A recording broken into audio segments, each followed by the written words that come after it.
दोस्तों, फिटर तो सब बन जाते हैं, लेकिन इंची टेप ढंग से देखना सबको नहीं आता है। ऐसा मैं क्यों बोल रहा हूं? वीडियो को लास्ट तक देखिए, आपको समझ आ जाएगा। दोस्तों, इंची टेप में दो पार्ट होता है। ऊपर इंची साइज होता है और नीचे एमएम साइज होता है। दोस्तों, नीचे जो 1 2 3 4 5 लिखा है यह सेंटीमीटर होता है और इसमें जो आपको छोटे छोटे लाइनें हैं वह एमएम है। यानी कि 1 सेंटीमीटर में वह छोटे छोटे 10 लाइन होंगे, यानी कि 10 एमएम। इसमें कोई कंफ्यूजन नहीं है, हर इंची टेप में सेम ही होता है और एक बार में लोग समझ भी जाते हैं। इतना तो सबको पता ही होता है। असली खेल शुरू होता है इंची में। दोस्तों, ऊपर जो 1 2 3 4 5 लिखा है वह इंच है। इस 1 इंच से 2 इंच के बीच जो छोटे छोटे लाइनें हैं वह किसी किसी इंची टेप में आपको 16 मिलेगा, किसी किसी इंची टेप में आपको 32 मिलेगा या किसी किसी इंची टेप में आपको 8 भी मिल सकता है। दोस्तों, किसी इंची टेप में 1 इंच में यदि 16 लाइनें हैं तो इसका मतलब है कि 1 इंच को 16 बराबर भागों में बांटा गया है। दोस्तों, जैसे नीचे 1 सेंटीमीटर में 10 एमएम होता है, ठीक वैसे ही ऊपर 1 इंची में 8 सूत होते हैं। जैसे मान लीजिए किसी इंची टेप में 1 इंच को 16 लाइन में बांटा गया है तो हर एक लाइन के बाद एक सूत आएगा। 16 लाइन यानी कि 8 सूत। और यदि 1 इंच को 32 छोटे लाइनों में बांटा गया है तो हर 3 लाइन के बाद एक सूत आएगा।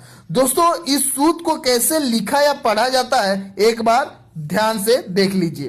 दोस्तों, 1 इंच में 8 सूत होते हैं, इसीलिए पहले सूत को 1/8 इंच बोलेंगे और एक सूत में 3.175 एमएम होता है। दोस्तों, इसे किस प्रकार से लिखेंगे एक बार ध्यान से देखिए।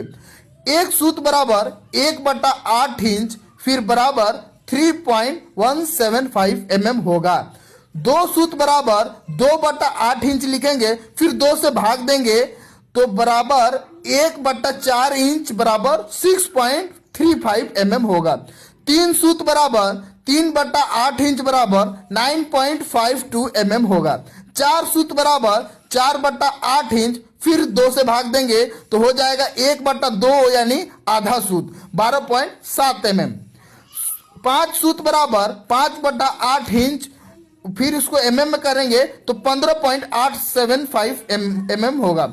6 सूत बराबर 6/8 इंच बराबर 3/4 इंच बराबर 19.05 एमएम होगा। 7 सूत बराबर 7/8 इंच बराबर 22.5 एमएम होगा। 8 सूत बराबर 1 इंच बराबर 25.4 एमएम होगा। दोस्तों, इस प्रकार से आप सूत को लिख सकते हैं और एमएम में समझना चाहे तो एमएम में भी समझ सकते हैं। दोस्तों, इस सूत को जानना इसलिए इंपॉर्टेंट है क्योंकि कितनी सारी ऐसी चीजें हैं जो इंच में ही आती है, उसे इंच में ही नापा जा सकता है। जैसे आपने 3-4 बोल्ट का नाम सुना होगा, 5-8 बोल्ट का नाम सुना होगा। यह 3-4 और 5-8 सूत ही होता है। चार्ट टेबल को एक बार ध्यान से देखिए। अब कमेंट करके बताइए कितने लोगों को इस इंची टेप के बारे में प्रॉपर जानकारी थी।